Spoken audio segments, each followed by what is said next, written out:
hands with somebody if you want. If you don't want to, I guess that's all right too.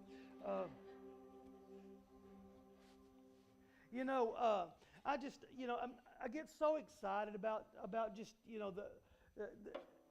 the vision, the plans, the future. I want to break it down for you every single week when we come in here. I want to break it down for you because there's a thing called time, and it's going to click away, and it doesn't matter what we think. It's going to keep going, and it's not going to. Somebody told me, said the only place that time slows down is in prison, and so we're not in there, so we're in the world, and everything we're doing right now is at an accelerated pace, and so it's after Easter, and we wanted to engage in some sermons that will lead us through this month. It's the week after Easter, and here's what I want to jump in with you on, is let's not take a secondary position. Let's not, just because it's after Easter doesn't mean that we take a less important position, a secondary position. Let's not take a position that doesn't have an authority in Christ. Now, here's where we just want to we want everybody to know this. You have more authority than you think you do. You have more power than you could ever imagine. It's just the enemy has convinced us that we don't. So let me just kind of open up a little bit by giving you some. I want to give you some updates. I want to show you a picture. If we have the Godmobile, I want to show you the Godmobile. That is brand new, guys. That's brand new. Now, if you don't know if you don't know what the Godmobile is, and you don't know who Rob and Lori are, they are some of our missions partners, and they just literally go anywhere and everywhere and just ask the question, "Are you going to heaven?" I mean, just ask the question, and they lead people to the Lord constantly because it is so important. They're not a church. That's why when they come here, they plug us into their outreach, because they're going to do the lifting up, but we got to do the study to show thyself approved. So they want us to get involved. So these are some of our ministry partners. Rob sent me a picture yesterday. He said the brand new. The other one's like 30 years old.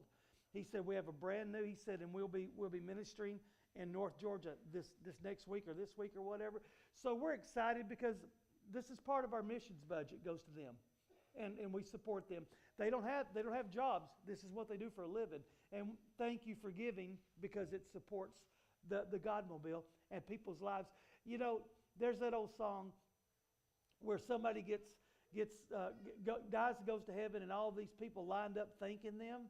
You have no idea how many people you're impacting. You have no idea the impact. We'll find that out when we get to heaven.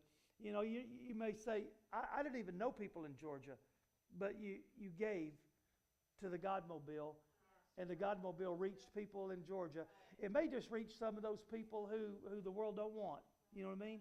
So I just want to give you some exciting news there. Also, yesterday was the widows and single mothers oil change, and wonderful outreach, wonderful time. It was so gracious of Elite Automotive to be able to let us use that facility.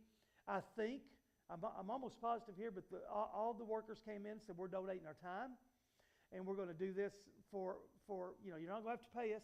We're going to donate our time. Our guys are going to clean and detail these vehicles. And I even talked to one of our ladies here. I said, you getting your oil changed? She said, I've already got it changed. I said, go get the thing detailed. She's like, well, I think about that. I'm like, get down there and get that thing cleaned up. Do you think I would if I was single? I almost kicked my wife out just so I could get my truck cleaned up. Man, are you kidding? So anyway, detail. And I heard somebody say, I just want to minister. I just wanted to minister to your vehicle. Did a free diagnostic. Make sure you're safe on the road. Wonderful outreach. And then people were fed. And then they were ministered to, and then they were talked to and laughed and cut up. So we had such a good team down there. If you were down there, thank you. And also yesterday, the Club America. I was trying to think of it. Club America was able to. I can't tell you the number that came in of the diapers that they accumulated. Was it 17,000? It was 11,000 wipes, 6,000 and some diapers, $6.97 in cash, a car seat, a playpen, formula. There's a lot of stuff. Those kids were. These are kids, by the way. This is a high school group that is Turning Point's high school outreach, Club America, and they did this. And some of our girls, some of our people here helped. So we have some of our kids right here involved in it, and I'm so proud of them. Hey, let me just kind of lay out a couple of things for you. So I want to make sure you get the lowdown. Just want to make sure there are no secret conversations. Just want you to know there's nothing we're hiding from you. If we don't tell you something, it's because we don't know it yet. Once we found out we had a contract on that other property, we let you know. We may not tell you we're putting a screw in that wall, but those little details. We may not tell you we're hanging a shelf here, but we are going to tell you everything that we're doing. And one of those things is we sold this building. The city will take possession of this building on June 2nd. So I don't know if you really understand the magnitude of that, but that ain't far away. So, we're getting close, guys. So it's, we're clicking these days off now. And like I said, it ain't prison, so we're going fast. So I want to give you the lowdown here as it lays out. April 26th will be the last service in Smithville, and we're combining efforts, and we're going to do one thing to our best of our ability. So here's our breakdown. And on April 26th, there will be the last service there. Go down, hang out, and then pure worship that afternoon. We want you to go down. I don't know exactly how it's all going to lay out, but what I do know is pure worship is a Smithville only thing, and we're going to go down and we're going to do this and support them. And my wife Tina will be out of town, and I will be picking her up from the airport, and we're going straight there. So I don't want to miss that, and I don't want you to miss it. So we want you to be there. We want you to be involved. We want you to be a part of it. So that is in the afternoon, pure worship. We're gonna go out with a bang. And so pure worship on the 26th, May 3rd, which is the next week at 5 o'clock. We will have our anointing service, our picnic, our touring the building, all that stuff. May 3rd. We're talking about 3 weeks away, guys. We're talking about 3 weeks away. So if you got one of my texts, if you've been working on the new building, you got one of my texts. Hey, we ain't got time. I'm going. Here's me walking through the building. Y'all ain't got time to talk. You need to be doing this. You need to be doing that. Hey, wait a minute. Hey, what are you waiting on? What are you waiting on? Because listen. You got to move, and you got to move fast. At least stand in the strain and impress me. So we don't have time, and I'm counting these days down. And I'm like, whew, law. I don't know. Lord, you got to put us in high gear. So I'm going to be reaching out to more of you guys on our men's groups because I got a big project this next Saturday. So I'm going to have to be reaching out for you. But May 3rd. We're going to have a picnic. We're going to have jump houses. I don't know what they're called, inflatables. So we're going to have all that out there. We're going to anoint the property, the corners of the properties. We're going to anoint the street, the entrance. We've done this before, and we're going to anoint the house, the teaching material. We're going to, every aspect. We're going to jump on, and we're going to jump in. And we're going to do this together. Then we're going to come back here on Mother's Day. Is May 10th. Mother's Day is May 10th. We're going to have our last service right here. We're going to pull up these carpet squares. We're going to praise the Lord for what He's been doing. And if you don't know what the carpet squares means, there's names and prayers and praise reports written all over that. And we're going to pull it up, and that's what we're going to walk out of here and know that God has moved, and He's about to move even more. And then the 17th is our first service over there. And I'm pretty sure we'll have some carpet squares torn out. So listen, we want you to be a part of everything. Keep in mind, keep this schedule real close to you. Pray that everything goes well. and that we can move on. So let's move into the service. Let's not take a secondary position moving out of Easter. I don't want you to take a secondary position. I don't want a secondary position. I want us to move right into what God is doing and flow in what He's wanting us to flow in. So let's look at the left hand of God. Let's look at the left hand of God. So I want to break a few things down for you. In the Bible, the left hand generally symbolizes a secondary position. Now let me give a disclaimer right out of the gate, because I don't want, if you're left-handed, I'm not picking on you. If you're left-handed, you are not substandard. You are not old hat, and you are not a secondary position. I will get to that in just a minute. So don't leave here with your feelings hurt because I said something that I didn't say. So in the Bible, the left hand generally symbolizes a secondary position. It symbolizes judgment. So let's look at the right hand. The right hand represents authority, power, and blessing. So as we move out of Easter, let's not move into a place of judgment, but in a place of authority. Let's not move into a place of secondary, but let's move in a place of sonship and daughtership. See, what I want us to understand is Christ didn't die on the cross for us to celebrate once a year. He died on the cross so He could rise again on the third day and conquer death, hell, and the grave once and for all, for us to walk in this freedom all the time. So let's continue to remember the right hand represents authority. And did we ever notice that the Son is seated at the right hand of the Father? So right-handedness is associated with honor and favor. Left-handedness symbolizes earthly or material possessions sometimes. So when we look at this, it's like, okay, let's look at the left hand and the right hand. Matthew chapter 25, verse 33. And He will place the sheep on the right, on His right, but the goats on the left. So what does this mean and what does this represent? Well, goats basically are those that do not receive salvation. Those that reject salvation. Sheep are always referred to as followers of Jesus. You know what? Those of us in the house, there's a lot of us who went from a goat to a sheep. A lot of us. And some of you in here, you may still be a goat. That means you haven't changed your identity yet. You haven't allowed the Lord to forgive you of your sins. Salvation is going from a goat to a sheep. So He says, those not receiving salvation are going to be on the left. Because see, the left is judgment. The left is a secondary position. In other words, there's a divine judgment that comes on those who do not receive salvation. And it's like, well, that's pretty harsh. I don't make the rules. I just preach them. God says, look, this is how it is. Either you know me or you don't know me. And where you spend eternity will be your choice. It's not random selection. It is not a predestination. It is, or in other words, it's not I picked them and didn't pick them. We're all predestined.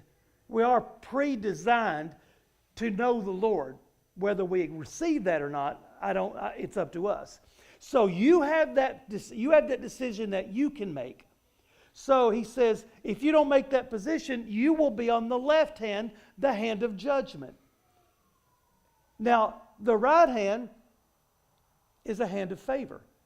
See, the sheep know my voice, the sheep hear my voice, and the sheep follow me. So you see the difference between the right hand and the left hand. Genesis chapter 48, verse 14. And Israel. Now this is Israel, the man, not the nation. This is Jacob. His name has been changed to Israel. And Israel stretched out his hand and laid on the head of Ephraim. These are Joseph's sons. Ephraim is not the oldest, he's the youngest. The oldest always got the blessing, the birthright. Israel stretched out his hand and he laid it on the head of Ephraim. Joseph brought his sons here is the oldest and here is the youngest. And he said this. Ephraim was the youngest of the younger, and on his left hand was Manasseh. Or on his left hand he placed on Manasseh. And he crossed his hands. In other words, I'm going to give the firstborn blessing to the youngest, not the oldest. So what he was saying, see, the right hand symbolized authority. It symbolized favor. It symbolized blessing. It symbolized passing on that mantle of authority to the oldest. And he's like, no. And then we find out later on, the tribe of Manasseh didn't even enter the promised land. So we find out a little while later, he places that greater blessing upon the younger son and the lesser blessing upon the older son. And Joseph's like, no, Father. And he's like, I know what I'm doing here. Move my hand. No, I know what I'm doing. Don't move my hands around. So the younger son instead receives the blessing, the authority, the favor instead of the older. This was a secondary position as compared to a favored position. The left hand is often described as government. Government is the left hand. The law is the left hand. Sometimes it's like, well, we can't do that. I'll give you a really good example. The law is you go through the line on Wednesday night, you get your meal, and you don't come back until everybody's been served. That's the law. But if you're a kid and you go up there, you know what they're going to say? Pastor said, let the kid have whatever he wants. Now, if you're an old man like me, it's like, no. Get your hind end back over there and sit down. Years ago, somebody was in there and somebody told a kid, I just happened to be standing there, said, no, you can't have seconds. I'm like, wait, what? You can't have seconds, you got to wait. I'm like, give them seconds. They're a kid. They're starved to death. Have you ever seen a kid that wasn't starved to death after school? I don't care. Well, there won't be enough, then I won't eat. Right. You give that kid all they want. Because sometimes the law is the left hand and grace is the right hand. And you know what? I'm not going to let the law supersede the grace. So in other words, the law says you can't eat. Pastor says you can if you're under a certain age. I don't know about teenagers. I'm going to have to draw the line there. Because there wouldn't be anything for anybody if we didn't make them wait. So we're going to kind of hang on there. So here's what the right hand represents. The right hand represents the church that is saving souls. That's what the right hand represents. The left hand represents the judgment that we walk in. You know how many of us walked into a church at Easter and then walked out and then walked right back into the same law of judgment over our hearts and our minds and walked ourselves right into the same old prison? Instead of walking in the victory that the Lord has for us, walking in freedom, we walked right back into the same old enslavement. Because that's exactly the mindset the devil wants us to have. Those people don't want you.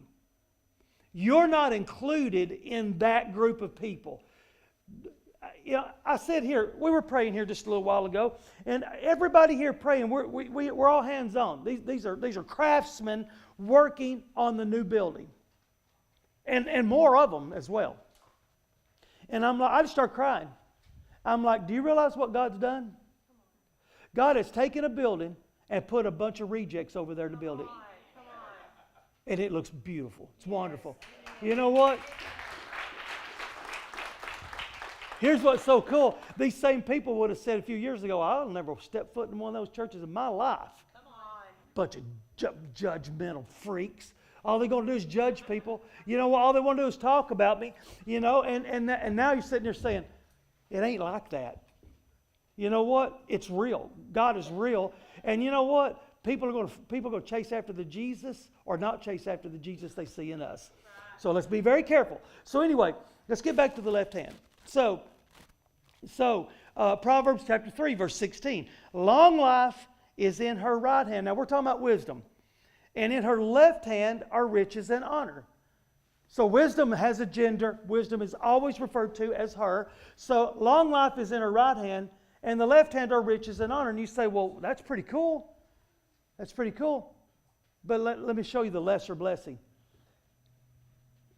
The right hand represents long life, and the left hand represents possessions.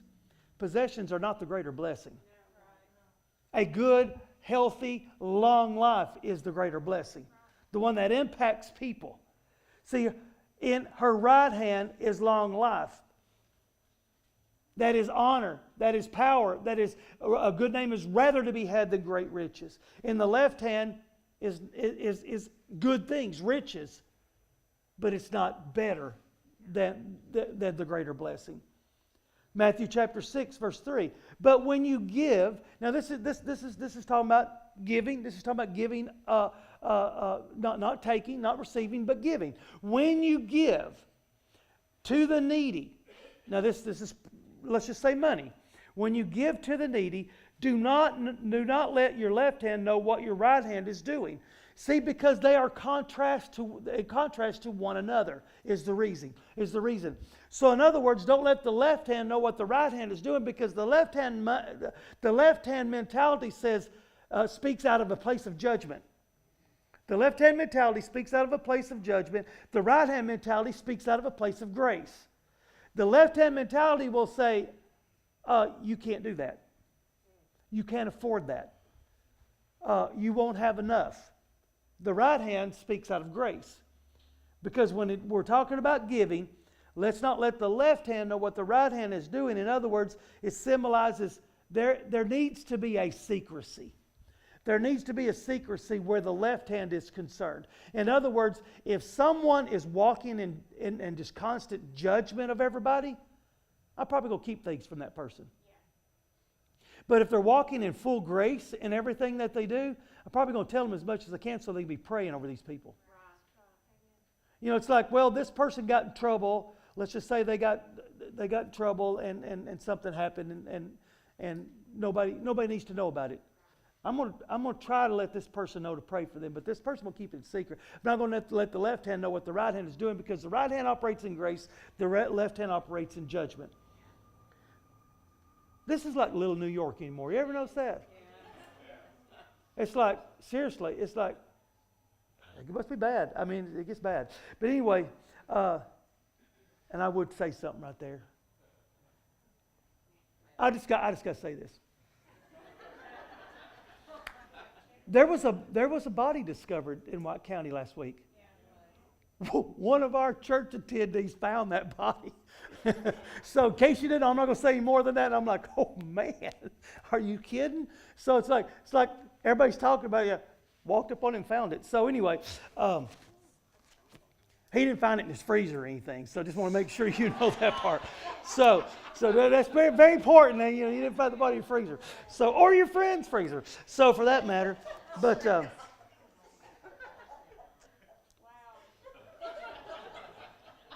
I heard my wife say something. So what's happening right now is her foot's starting to do this. She's starting to get nervous. But anyway, it is what it is. But anyway, let's move on. So we're having fun. So let's talk about this. I just want to make sure if you're left-handed, you don't feel like you're substandard.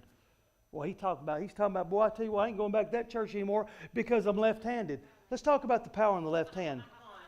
Judges chapter 20, verse 16. Among all of those were 700 chosen men who were left-handed. Every one of them could sling a stone at a hair and not miss.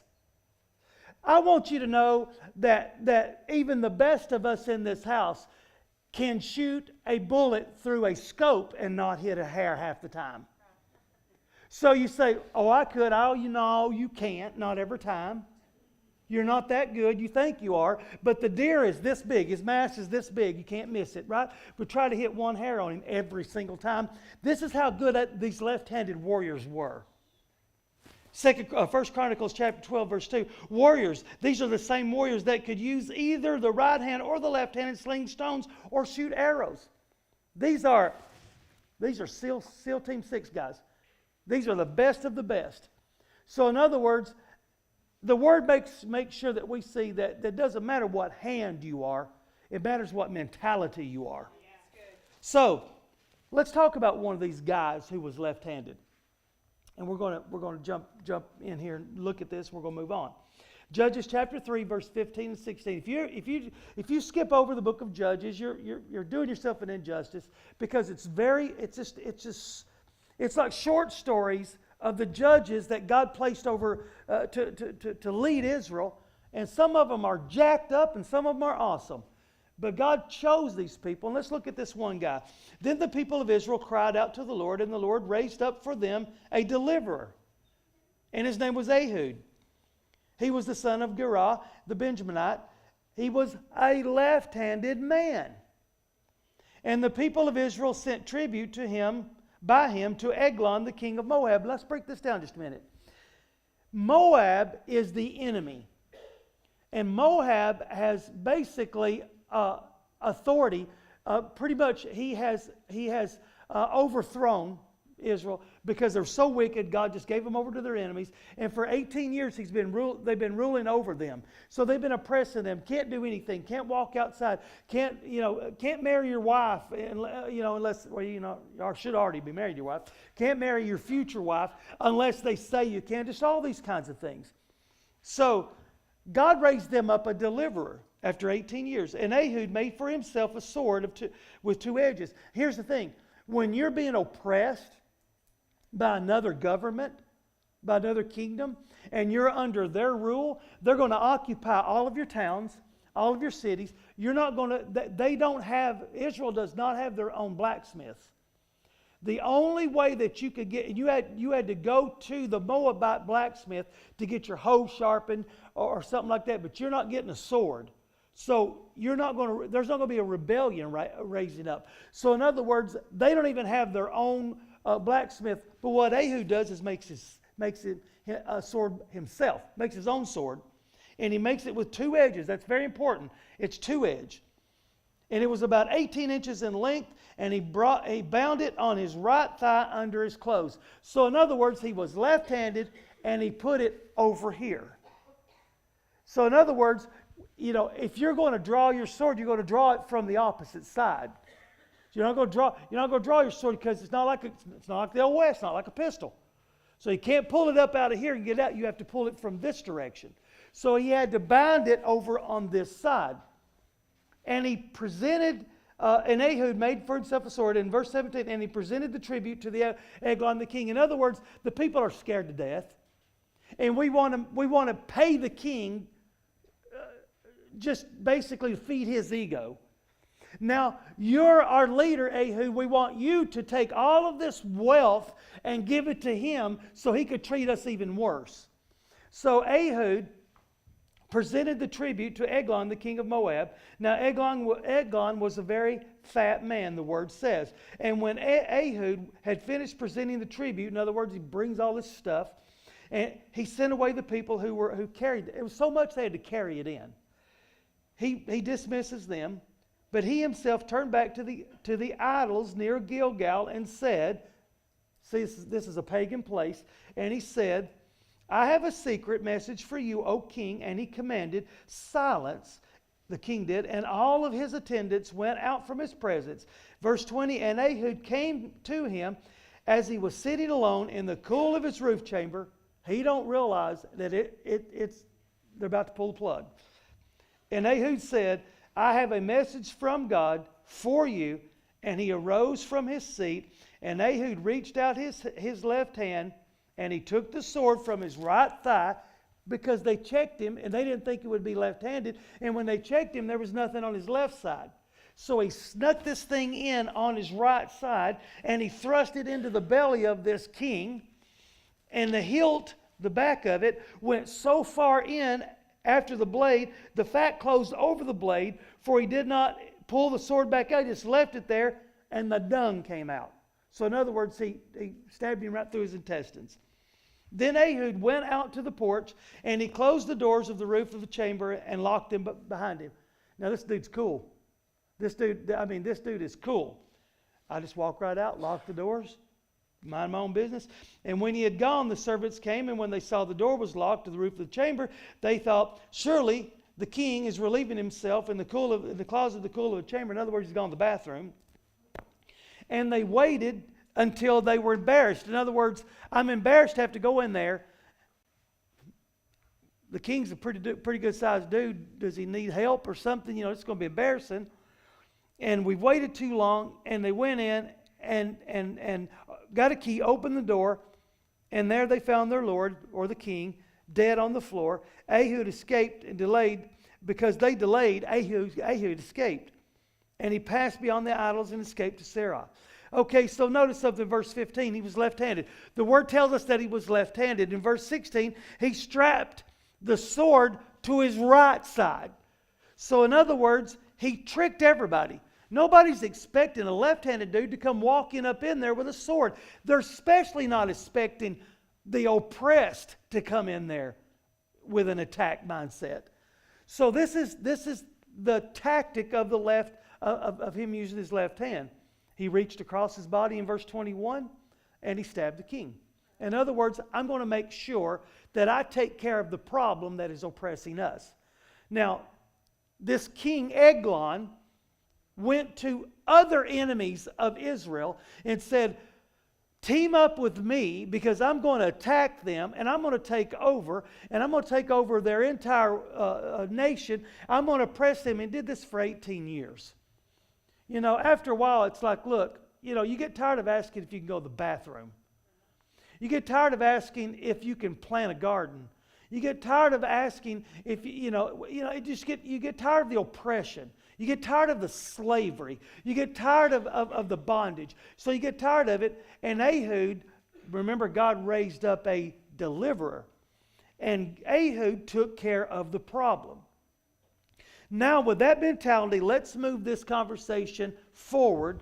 Let's move it to the Garden of Gethsemane. So let's go there. John chapter 18, verse 10. Then Simon Peter, having a sword, he drew it and struck the high priest's servant and cut off his right ear, and the servant's name was Malchus.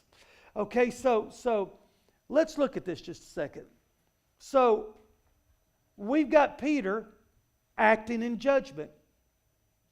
We've got Peter taking over a situation in his own mindset. Could it be that Peter was left-handed? I'm asking the question. I'm not preaching it. Thus saith the Lord. I'm saying, could it be that he was left-handed? Because what you would do if you were left-handed is you would grab the man, pull your sword out, and cut the right ear off. So there's a reason why he cut the ear off and not stabbed. He could have stabbed him. But instead he cut his ear off, and probably the reason he cut his ear off is it would be a lasting reminder of that person's disobedience. It would be a lasting reminder of their disrespect and their lack of honor for the king. So in other words, if you dishonored the king, you would go around forever because everybody'd see that you had an ear missing, and that was a reminder that the king had been disrespected and you're the one that was at fault. Could it be that he was trying to act in judgment rather than grace? Peter, don't you understand what we've been talking about, the Lord said. Don't you understand this? Could it be that by cutting off the right ear of Malchus, that Peter reached across his right thigh and grabbed the man with his right hand and cut off the right ear and not the left ear? Because if he was right-handed, you would grab the man with your left hand and you'd cut off the left ear.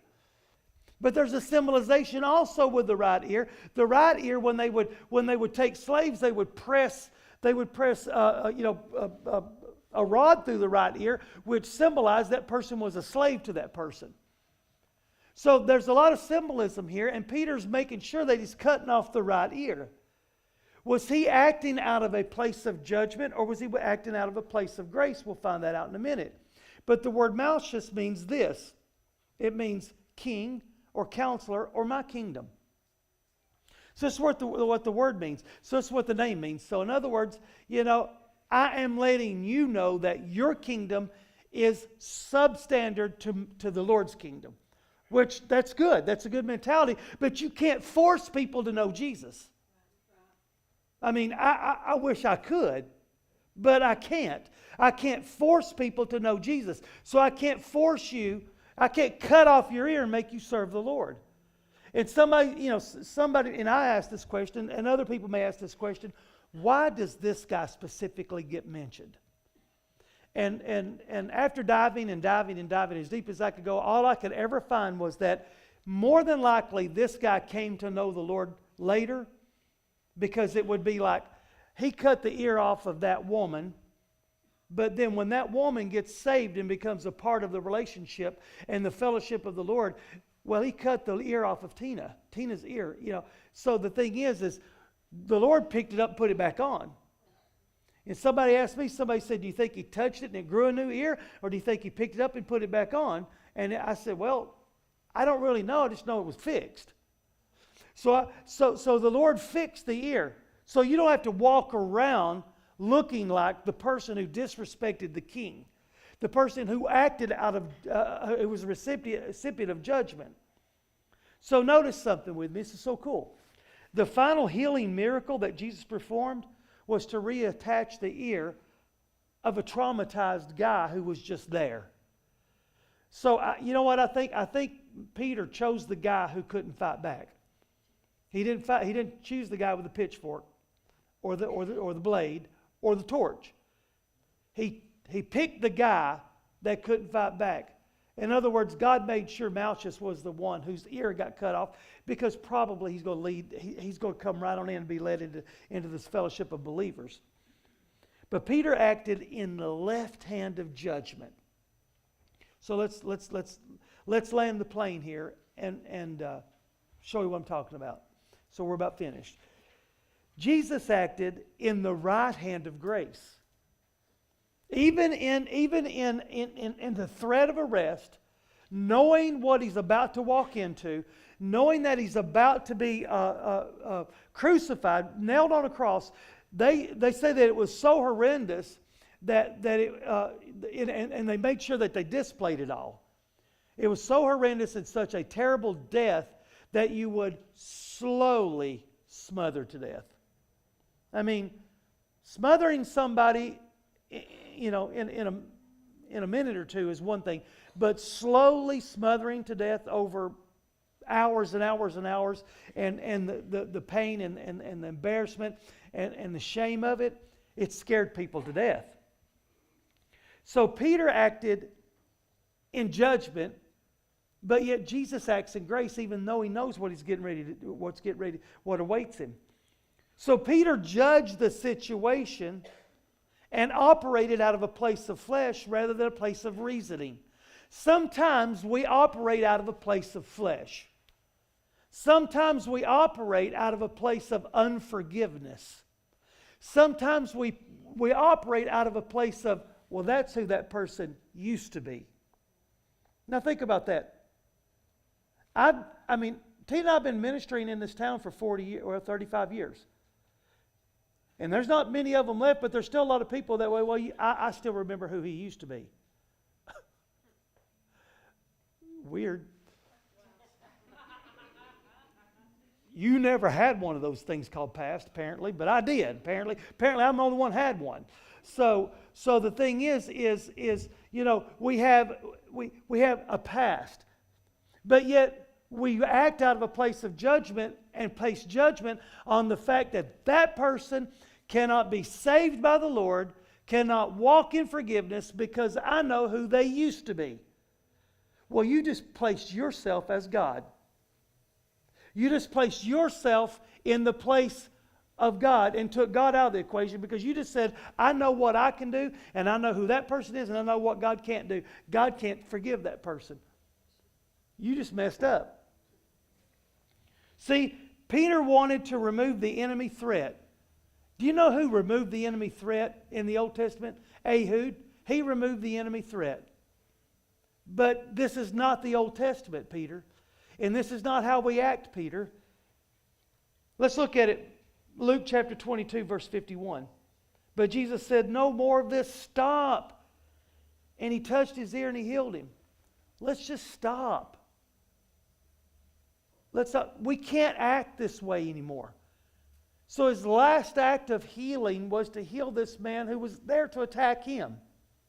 That's going to say a whole lot. So let me give you a couple of quotes. Jesus is trying to get each of us to see our situations in grace rather than in judgment. This is what the Lord's trying to do. He's trying to get us to see to get each one of us to see our situations in grace rather than judgment.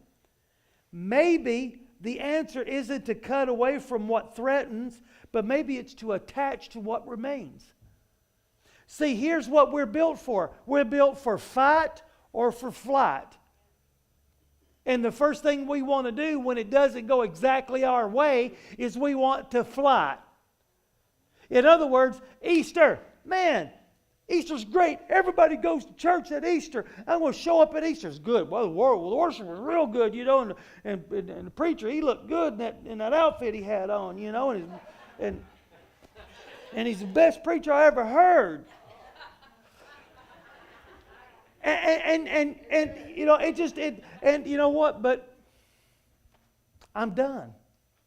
What do you mean? I'm just not going back. Why? It's just too hard. It's too hard to live. You know what? You know what? I don't know if I could do this every day of my life. Well, you breathe every day of your life. You eat every day of your life. Unless you're Amber Scavo and you never eat. But you do something every day of your life that is a regular routine. You mean you can't serve the Lord and wake up and say, Lord, I just give you thanks today. How about starting with that one? Well, you're asking me to read the Bible. I'm not asking you to do anything. The Lord will ask you that.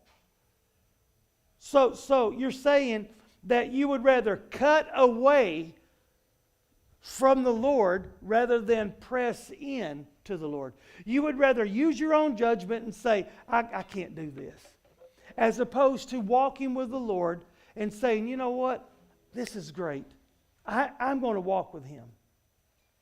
Maybe Jesus is saying this in closing.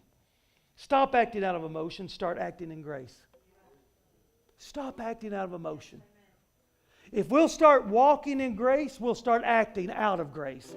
If we walk in emotion, we'll keep acting out of emotion. So I'm going to say this. We can make a choice. We can make a choice to continue walking with the Lord, or we can use our own judgment and our own emotions and say, I can't do this, it's just too hard. You mean I got to pray? You don't have to do anything. But you want to talk to the person you're closest to. I mean, we're dog owners again. And I sit there and I think to myself, do I talk to that dog more than I talk to the Lord? Because here's what she's going to do that the Lord doesn't do. She's going to make sure she gets our attention. What are you doing? Well, I was reading until you got in my face and sat on my chest. So now, God's not going to do that. God's going to want us to do that. So you know what? He wants us to say, what are you doing? Well, I was running the universe. I just want to be right here on top of you right now. There's nothing wrong with that. Nothing wrong with that. And if you get out here during the day and you get busy and you didn't pray, there's 5-6 hours went by and I didn't pray. You're not going to hell. You know what? I prayed this morning when I left, and I just now laid my head down to go to bed at 10 o'clock. I haven't prayed all day long. You're not going to hell. I'm telling you. Don't make serving the Lord complicated. Just walk with Him. Just walk with Him. It ain't hard. Stop acting out of emotion and start acting out of grace. So I'm going to ask you to stand with us. It's after Easter.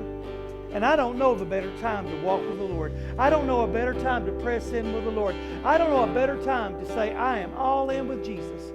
Now is the time when it starts. So I want to ask you to bow your heads and close your eyes. I want to ask you this simple question. It's after Easter. Are you going to fight or are you going to fly? Are you going to walk in judgment or are you going to walk in grace?